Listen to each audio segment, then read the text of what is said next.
Olá, bem-vindos.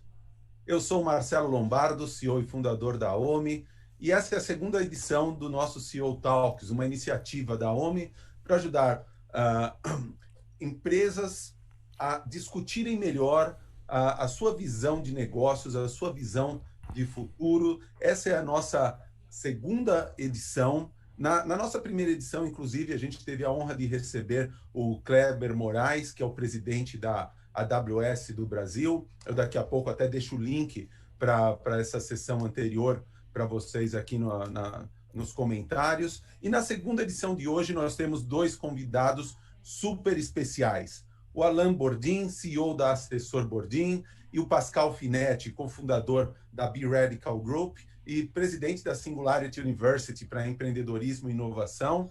E como um dos nossos convidados de hoje não fala português, ele gosta do idioma, mas não fala português, nós vamos chavear a conversa para inglês. E se você não entende inglês muito bem, não se preocupe, porque em alguns dias o nosso time vai gerar as legendas para o vídeo que vai ficar aqui no YouTube. Então você pode voltar a qualquer momento e assistir esse papo, que eu tenho certeza que vai ser muito interessante. So let's switch to English. Guys, I have no words to say how honored I am to have such special guests as you guys. Allan Bordin, CEO and founder from Assessor Bordin. Welcome, Allan. Thank you, Marcelo. Thank you very much. A real pleasure for the invitation. Thank you very much. Very nice to see you, see Pascal, long time no see. So I hope we have a very awesome, as Pascal likes to say, 1 hour talk here. And we hope we can inspire other people. Like, I am also inspired by you two guys. Thank you. Okay, and Pascal, thank you for accepting our invitation for the session. Well, Pascal is the co-founder from Be Radical Consulting Group, and he's also president from Singularity University for Entrepreneurship and Open Innovation. So, Pascal, introduce yourself, my friend. Well, first of all, thank you so much for having me. And my sincere apologies that we're not doing this in Portuguese. I love the language. I don't speak it. That's a problem. But I'm just super stoked to be here with you and explore a little bit about what does the future look like. And, clearly in this world we're now living in, the world of COVID, a lot has changed. A lot has accelerated. A lot will still change. And I'm just super curious and super excited to be discussing this with two such wonderful and amazing leaders in the space. So just really grateful to be here and just excited to hear what you have to say. Okay, excellent. So let's start from exactly this point. Some of your main specialties are innovation and disruption. So Pascal, how do you think that the companies should think about themselves to find their place in this current world? Yeah, there's much to be unpacked here. I think a way to think about COVID is a leader of a company recently told me that the way they look at COVID is they said that COVID has taken the inevitable and has accelerated it by 10 years. So the whole point is to say that everything we're seeing being accelerated by COVID is essentially something which would have come anyway in many cases. And I think that's true. Clearly there's, industries like travel or something which are very badly affected at the moment. But overall, I think it's true. So take this as a starting point, saying that what we're seeing now is just massively accelerated to where we came from. And then also understanding that Clayton Christensen, the famed author of many books around disruption and innovation, and probably the world's leading expert on the field, has this theory where he talks about the jobs to be done. And he talks about what is the things we actually need to get done in the world. And my argument is that the underlying job to be done very often doesn't actually change all that much. You think about the famed example of Blockbuster being, the company which gets disrupted.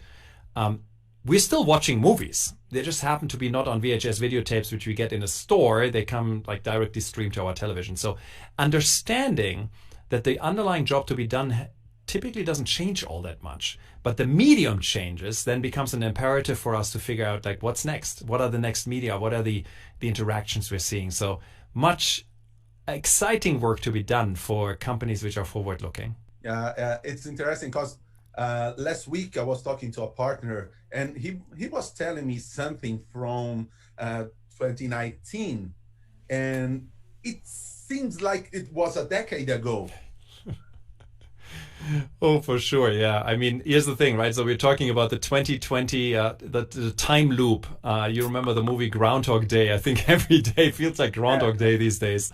I definitely feel that we're all feeling that time is moving in very interesting, weird ways. And like, you're right, 2019 truly feels like a decade ago.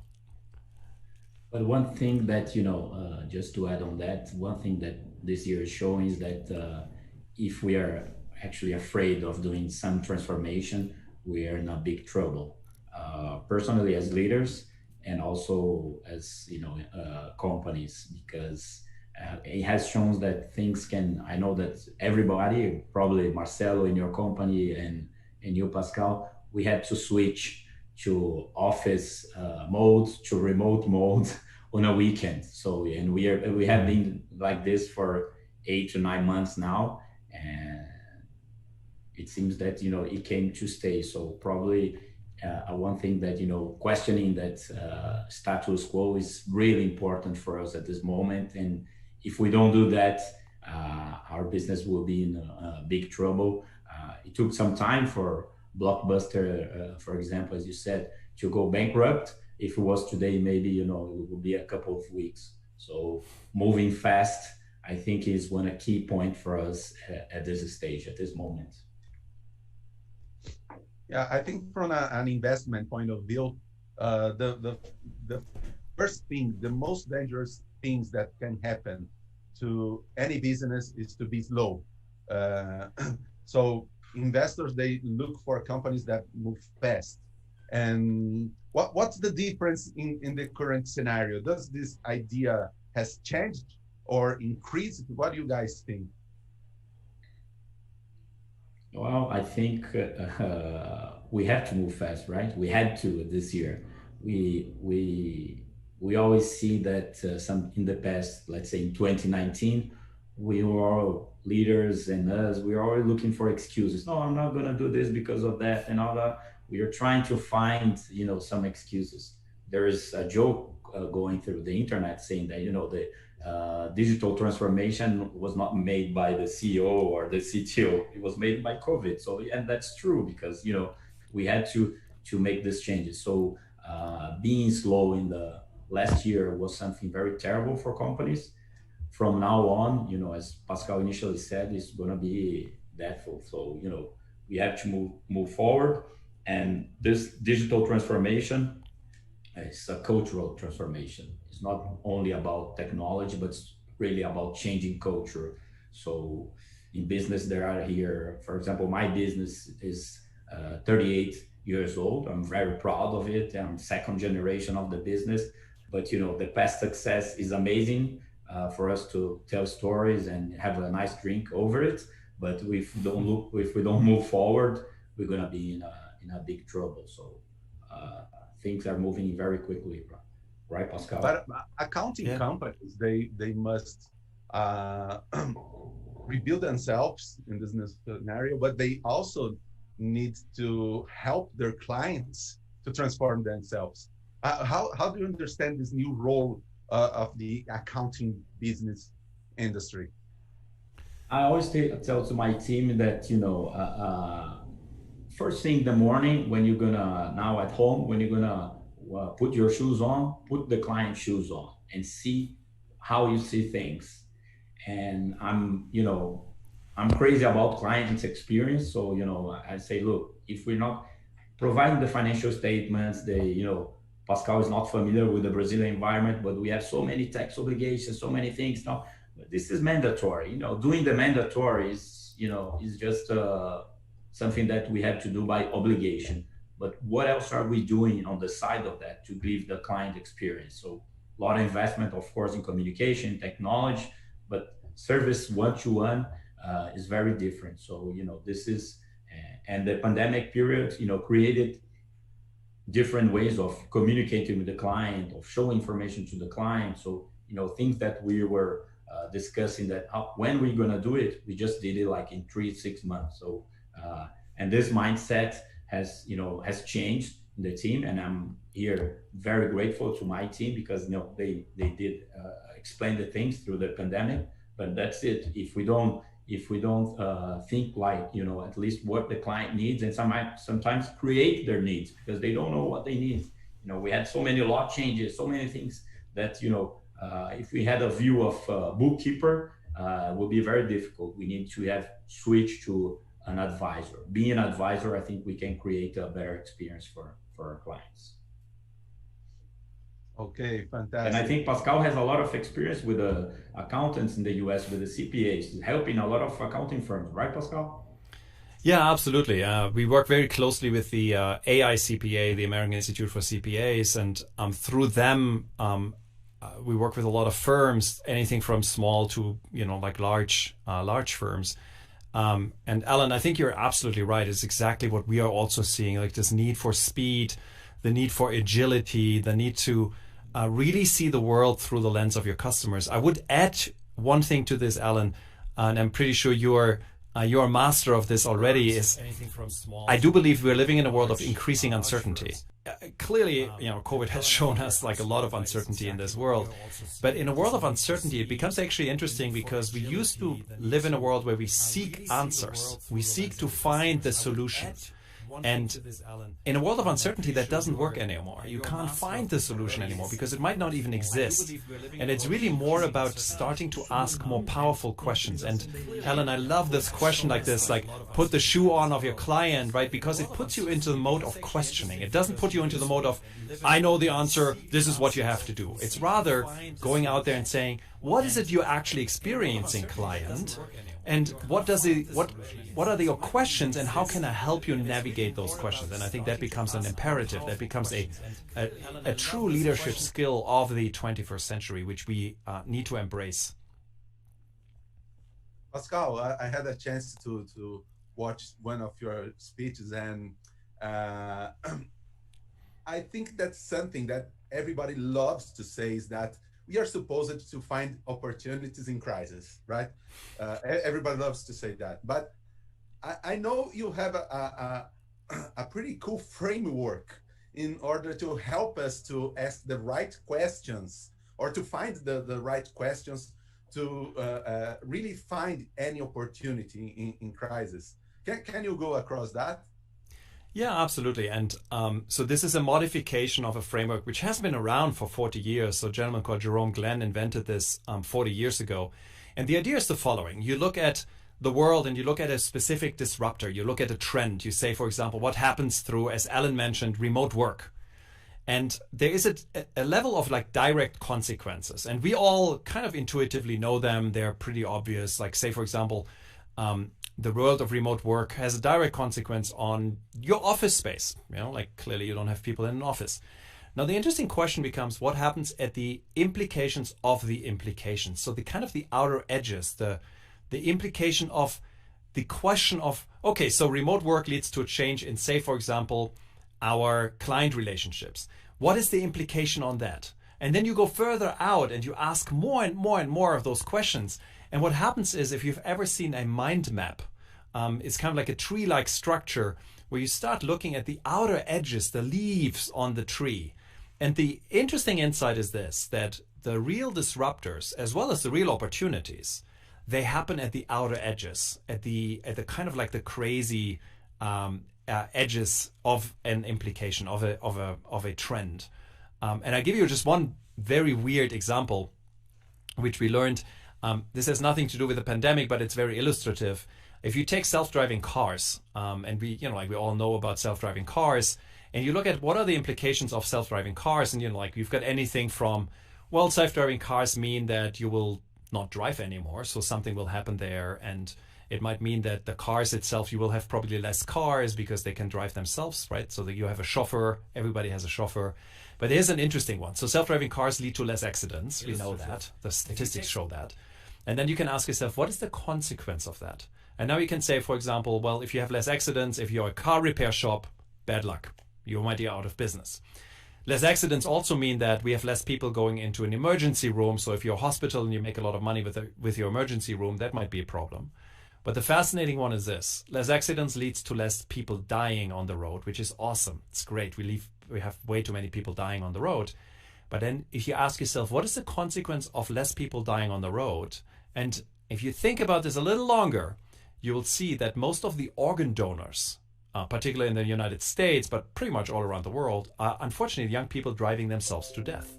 So now you suddenly have a situation where self-driving cars lead to less organ donors. And then, of course, you can ask yourself, what does that mean? Well, And hopefully we'll grow organs in petri dishes, right? But it's a powerful tool. And in particular in today's world, I think it's even more important to like ask those questions of the disruptors we're seeing.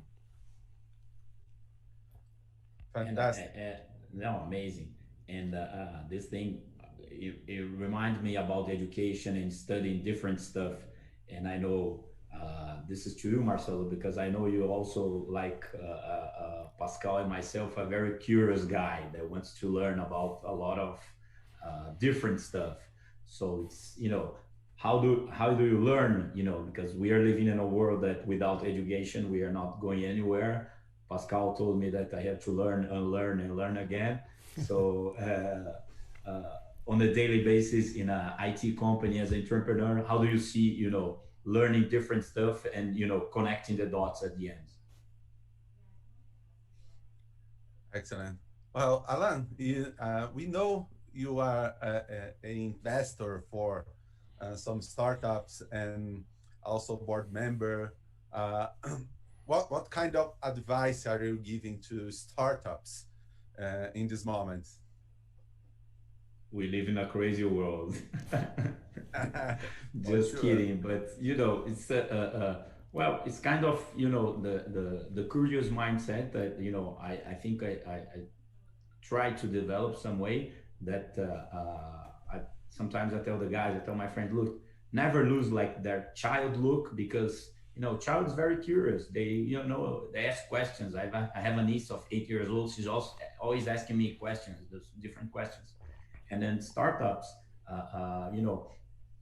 when I came to this new world, I started looking to different stuff, nothing connected to my business or to the things that I learned throughout my life. So I think what I can offer them basically is somehow my experience, but sometimes they don't even know they are offering me a lot back, because I'm learning about new industries, new things, new technologies. I really like to focus on some health techs and some companies that they will really transform the world. So I think it's as Pascal said, is more about asking questions than providing answers. So that's the kind of approach that I think it's nice one to do it. And I think Pascal has been a lot in I think you switched also, you mentioned, but I think you've been dealing with startups, long time from now. Yeah. And I can tell you, like, everything you just said, Allan, I just want to like underline. And I guess for everybody in Brazil who's looking at this, Allan, you will get a lot of people want to have like your expertise and your money now. I can tell you, because you embody exactly what is important in an investor. I do think that the best investors are not just like, money is important, no question, but the really important things are the investors who can ask better questions of your business. Yeah, and how they ask those questions. That's pretty important. But Pascal, I know that right now you're kind of obsessed on helping large corporations with innovation processes. You used to do the same with the startups, and now you're kind of tending to make this kind of transformation for large corporations.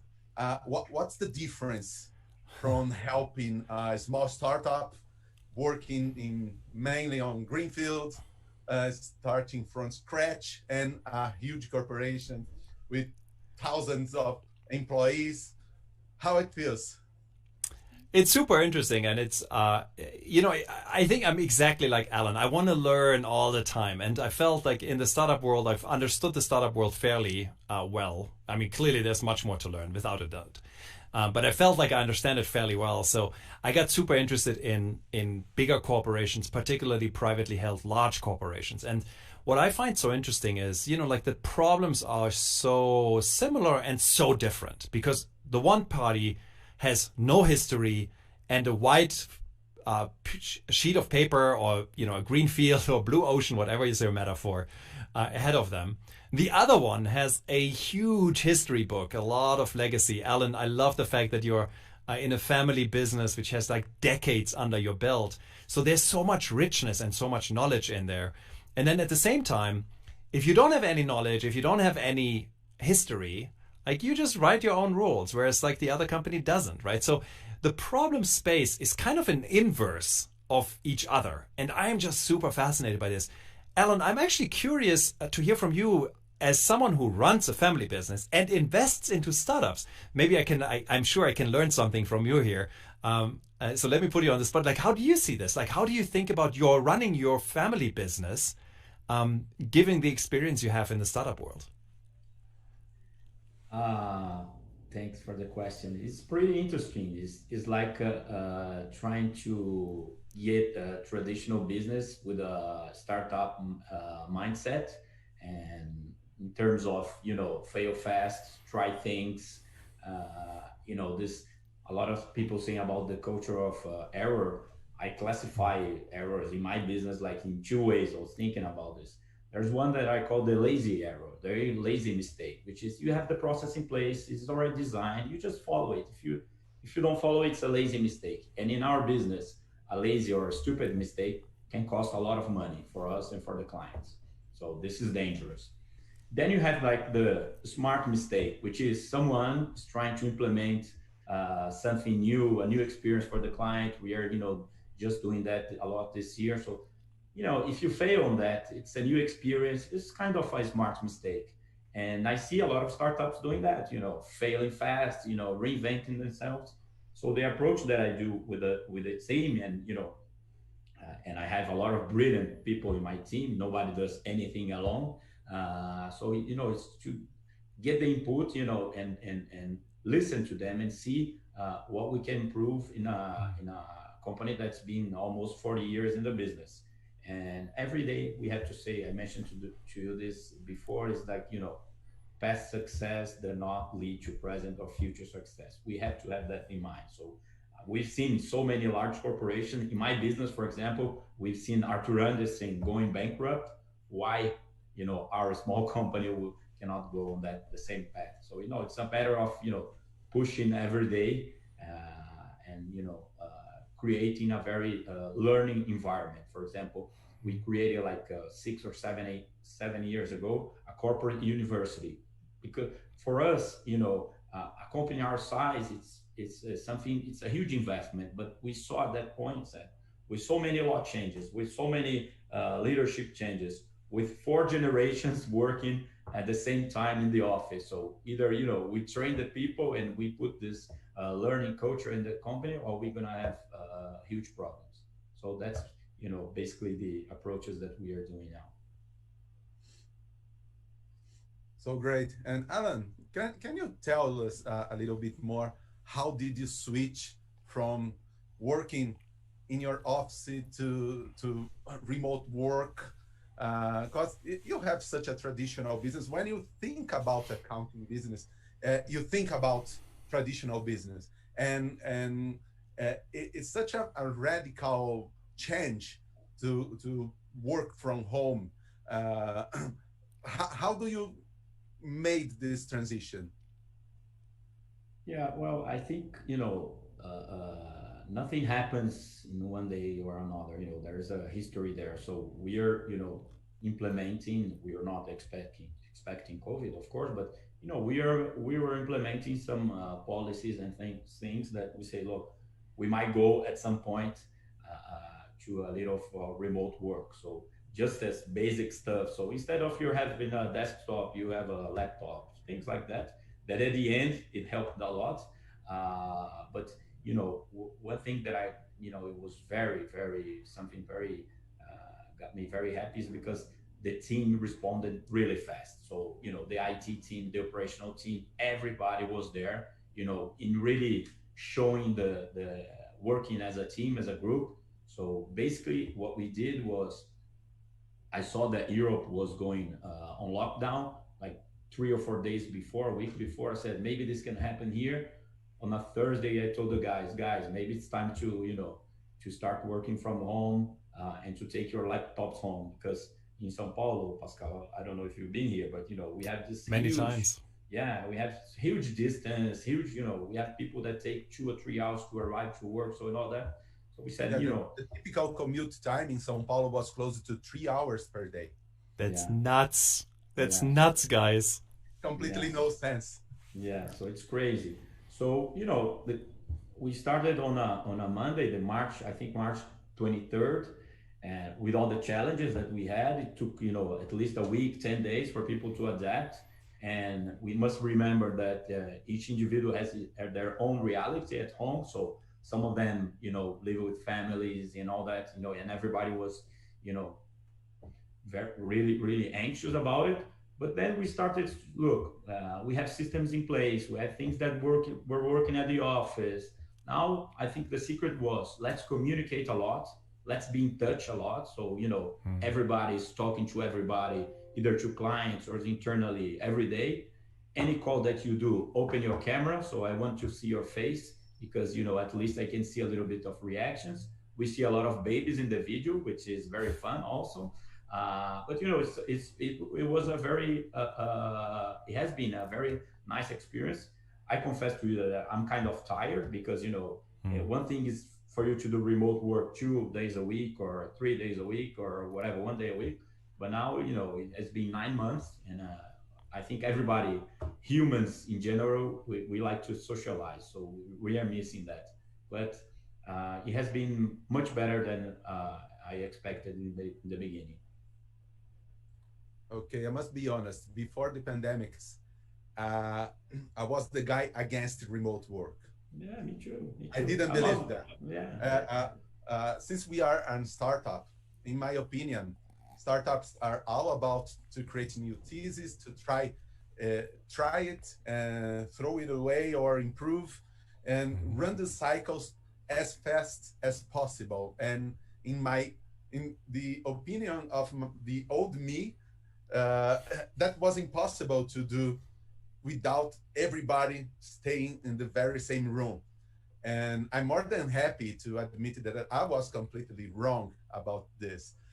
We created a huge transformation in our business.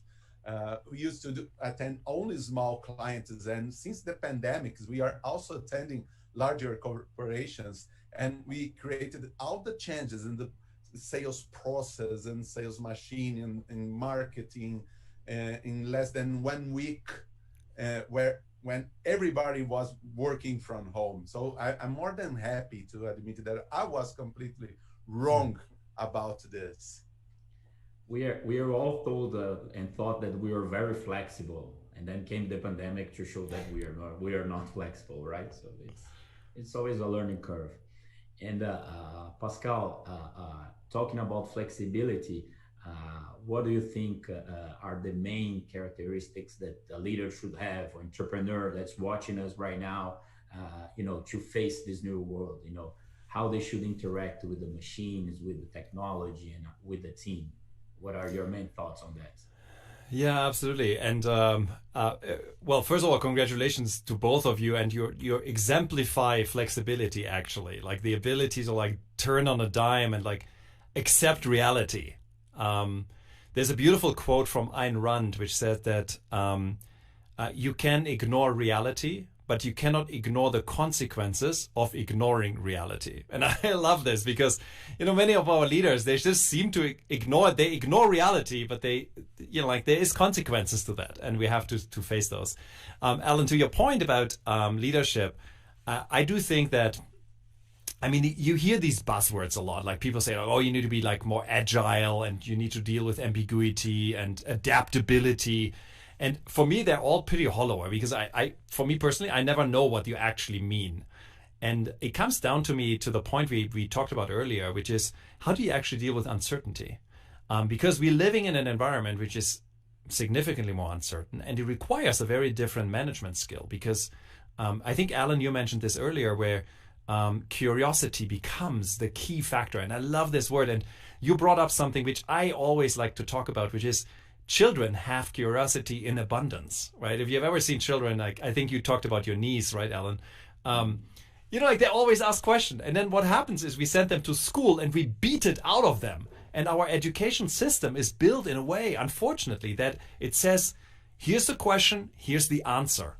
But in a world of uncertainty, that doesn't work anymore. There are no definitive answers anymore. We need to get better at asking questions. We need to really get much better at dealing with uncertainty, asking questions, being okay with the uncertainty of not knowing, but then also developing a skill set which allows you, and you both brought this up, and Marcelo, I love the fact that, you talked about this, this rapid prototyping mindset, this idea of quickly iterating, trying things out, increasing your rate of learning, constantly learning, and being out there. And I think those are the leadership skills we need to teach kids these days, and we need to clearly teach our managers as well. Okay. Allan, what are our main findings during the crisis? What do you think are the things that you will take with yourself to your business forever from what you learned during the past 6 months and will never come back? Forever is very strong words. Yeah. Especially now, but a lot of achievements, a lot of mistakes. But I think one thing that came is, we just mentioned, is the remote work. So the first question that comes to my head is that, does it make sense for an employee to take 2 hours coming to the 4 hours a day back and forth to their home? So this is remote work came to stay. Flexibility, right? So as Pascal was explaining, some of things for the leadership, we need to be flexible. We need to be on the team shoes. We need to be on the client shoes. So the pandemic has shown that, you buy something online. Pascal, you don't have that problem much in the US because of Amazon and all that. You have a great logistics, but in Brazil, this is a huge issue. So it's, you buy something online, you get the other day, you're going to keep buying from the same store. So, time response. So the team has to respond to the client.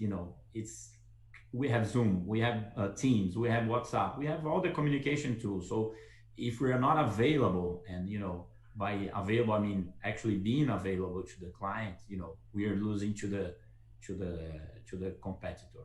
And one thing that I think it's nice also is, and we have a nice community in the accounting business here. It's working as a community and not seeing our competitors as enemies, because we are always learning. You see, Marcelo, remember the weeks that we go travel around, we learn from a company with a startup with one employee, and we learn from one of the big fours, and everybody, creating this learning culture.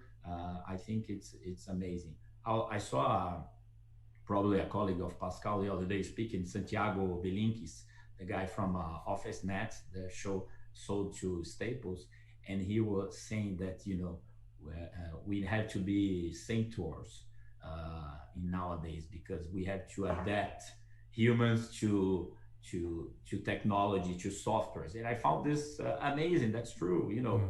No one's gonna replace human. We have creativity, we have empathy, we have flexibility, we have lots of stuff. So I think it's a unique moment, and hopefully we can pass this. And just as you see, the vaccines used to take 8 to 10 years. Now it's going to take 8 to 10 months. So, we have to adapt ourselves in this uncertain world, as Pascal said.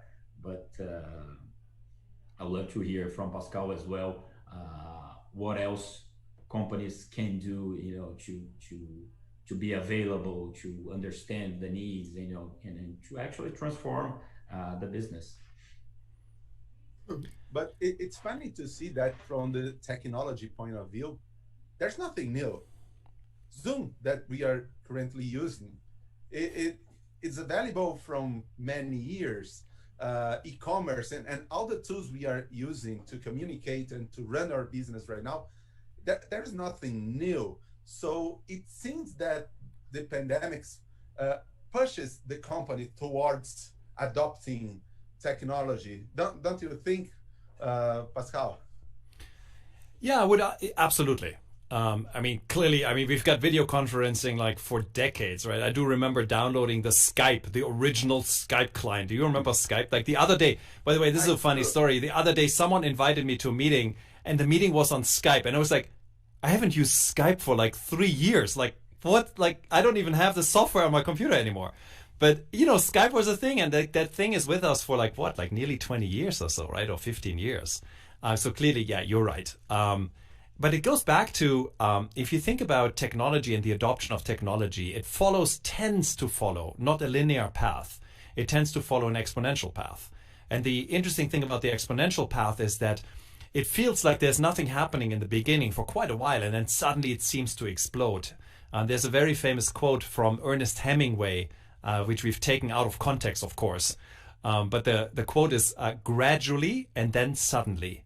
And that seems to be how these technologies happen to us, right? Like Skype was there or Zoom was there and we used it and like some people used it. I've been using Zoom for a long time, but then suddenly, of course, boom.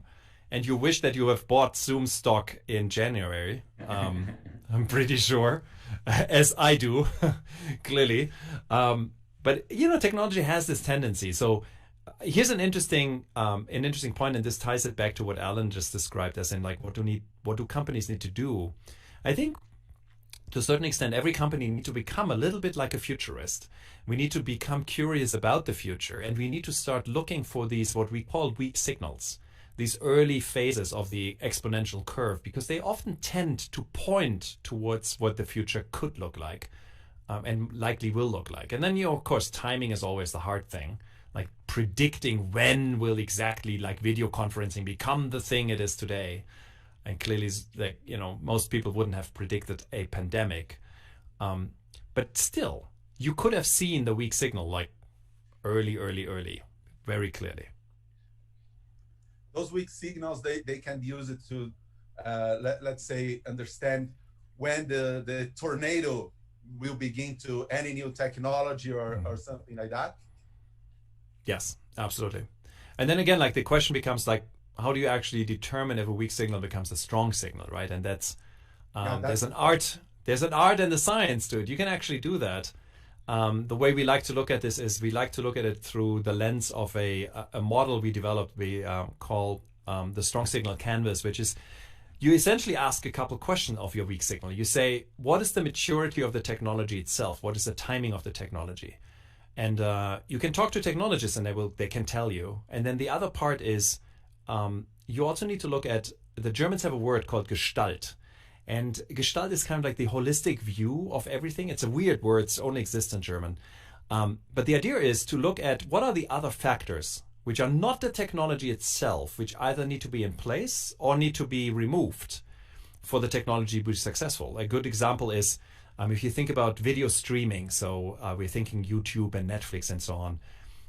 A factor in the Gestalt is clearly broadband internet penetration. If you're not on a broadband internet line, you will not do streaming. It just doesn't work. But if you happen to be Netflix, it's not something you can influence because you're not the telco. So you've got those two factors. And then the third one is the problem space. You need to look at the problem space and you need to ask yourself, what is the frequency, density, and friction of the problem? How often do you encounter the problem? How much time do you spend in the problem? And how much pain does it cause you? Because if those are all low, say, for example, you've got a problem which you only see once a year, let's say Christmas, it takes you 2 minutes to fix, and it's really not that much annoyance, then you might have a technology solution, but you don't have a problem.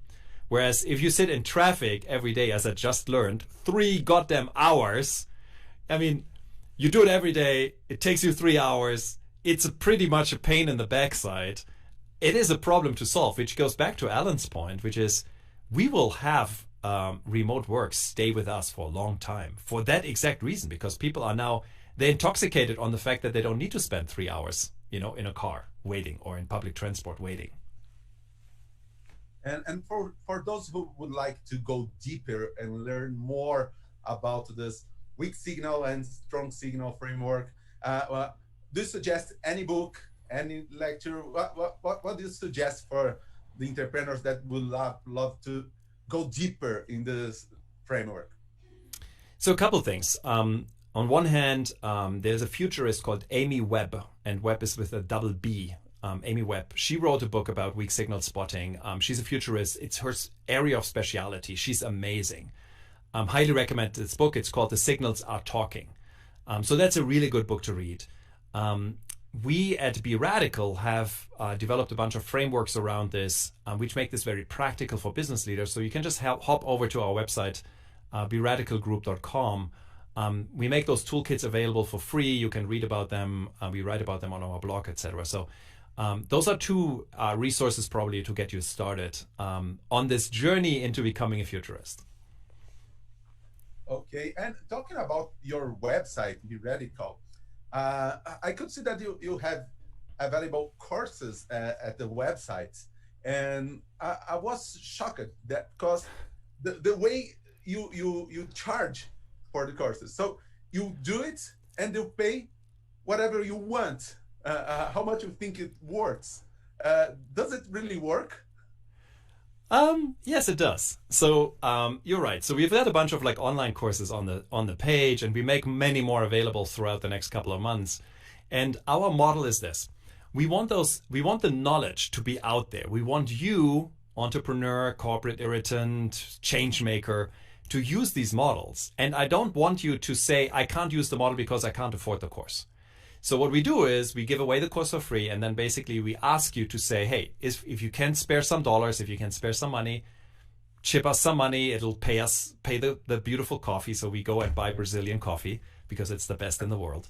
But yeah, it does work. It does work for us, for sure. Again, for us, it's more about getting the word out and educating people and giving them the tools to create the future they want, because that's more rewarding to me, quite frankly, than selling yet another course for whatever, $99 or something.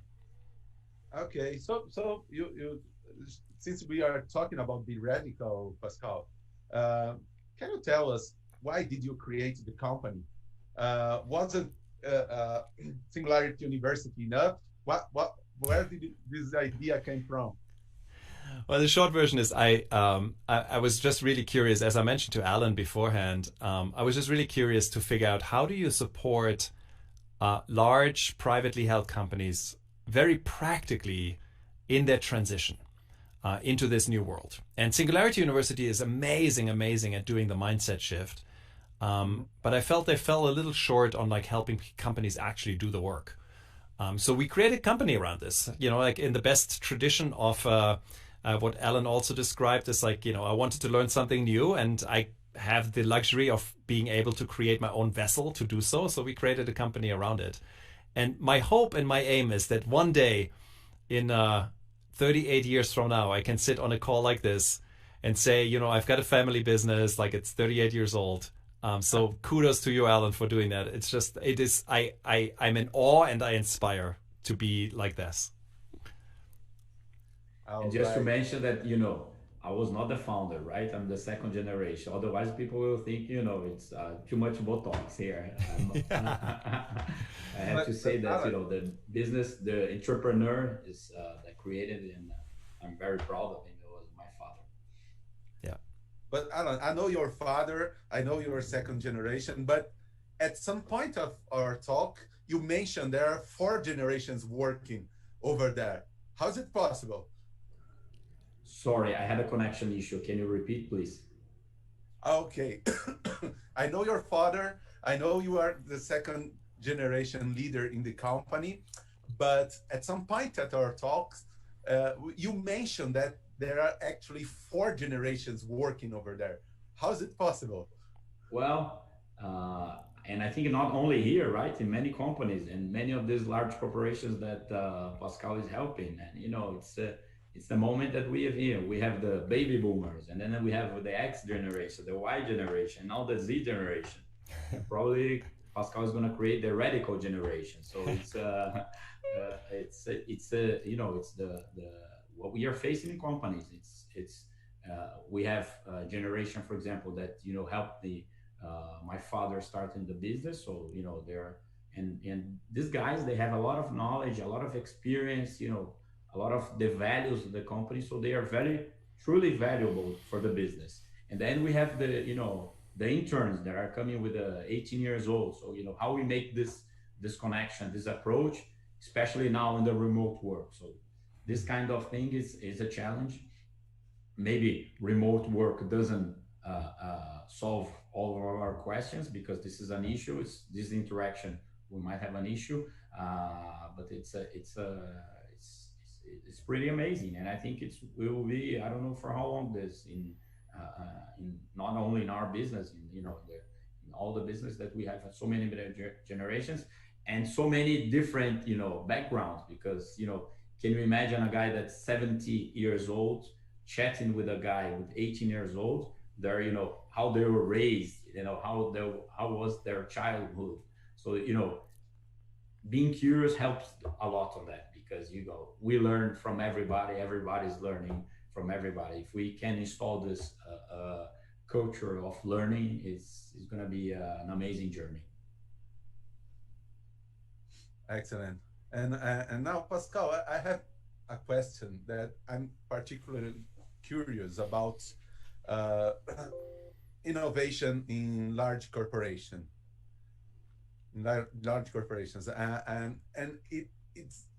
I noticed that sometimes those companies, they get stuck because they have a kind of confusion on who their client is. So most often than not, they forget about the guy who buys their products, and they elect as their clients who buy their stock. So creates a huge confusion. Should I make my product poor to save money and report a best number for the guys who buy my stock, or I must try to improve my product and waste more money so my numbers will not be so good in the next quarter report? Do you see this kind of problem in large corporations? All the time, yes. Which is also the reason why we work predominantly with large privately held companies, because I do think that if you're a publicly traded company, there's such a pressure on you to report like quarterly results, and the quarterly results need to be always up, and you know, like you're just under, you put yourself in a situation which I think is very unhealthy. And it's interesting to see that in the US, for example, there's a movement towards what they call the long-term stock exchange. So the idea that you create publicly traded company, which get the benefits of being publicly traded, you know, like people can buy stock, etc. But you remove at least some of the challenges you have with the way the stock market works today, which is extremely short-term. And I do think it's a problem. And again, like it brings me back to Allan just so beautifully talked about like the 4 generations in your business, and the idea of like you've got the 70-year-old talking to the 18-year-old. We work with these companies. We like to work with companies which are privately held. So they remove themselves from the necessity to report quarterly results, which doesn't mean that they don't want to get quarterly results, right? Like clearly they want to make a profit and so on, which is important for the company. But at the same time, you ask a different question, which is, how do I ensure that the 70-year-old, when he wants to retire or she wants to retire, then can give the company to the next generation, and the next generation can carry that company forward, so that, you know, Allan's company will become not a 38-year-old company, but a 48 and a 58 and a 68-year-old company. And that's a different question. And you ask, when you start asking that question, you make very different decisions. So I do think that there's an inherent problem with the way our public markets are working. And it is expressed. I mean, you see it in the companies, in the way companies are being run. And there's only very few companies, I do believe, which can actually escape this. And it often comes down to the founder. Like think about Amazon, right? Jeff Bezos writes this famous letter to his shareholders every year, where the first line of that letter is pretty much always, we will not make any money. Don't buy our stock. And then of course everybody buys the stock because everybody's like, oh my God, like you're amazing. You know, like you say it like this. But it's hard to do. It's really hard to do for most companies. And so I do think that there's much to be said about privately held companies, which don't operate under this pressure. Okay, so guys, it feels like we could talk forever here, but we are just finishing up. So, Allan, what would you like to say to finish our CEO talks today? I was taking some notes here, and inspired in the Pascal's company name, I created my top 5 B's. Okay, Pascal. So I'm gonna put in a board here in my room. So besides being radical, I created here: be curious, be kind, be a learner, be humble, and be the change. Wow. I think that's a strong message, at least for me, that, you know, we have to remind that every day. Yeah. I love that, Allan. That is incredible. Incredible. I love that. I can't top this, Allan. You just destroyed me. Let me add something to this. It's not a B, but it's I think there's a fundamental view I have about the future, and I think it's important, which is I do fundamentally believe that the future is unwritten. The future is invisible. We don't know what the future will be. It is unwritten. And that if you accept this, it points towards 2 things. One is you can write the future every single day, and it is imperative on us to do so, because the second part is that if you choose to let the future happen to you, you become a passive player and you become basically tossed around by the future. So I think it's really important for us as individuals, as companies, as leaders, to step up and create the future we want to see. We want to create, to your point, Allan, be the change. And I think that's deeply tied into the fact that every single day you wake up, you've got another chance to rewrite future. And I think that's just beautiful and makes me really optimistic about the future. Yeah, so inspired. So inspired. Yeah. Thank you very much. So guys, thank you, Marcelo. Thank you very much for thank you very much. I just love it to spend this hour with you guys. It was fantastic, extremely inspiring too. Very inspiring leaders here. Thank you very much. Thank you, Allan. Thank you, Pascal. And hope to see you again someday. All right, let's try to meet physically soon, right? Yeah, hopefully we'll meet. It'll happen. Soon. Yeah, it'll happen. Thank you very much, guys. Very inspiring. Thank you. Indeed. Thank you so much. Thank you. Thank you, Pascal. Bye-bye.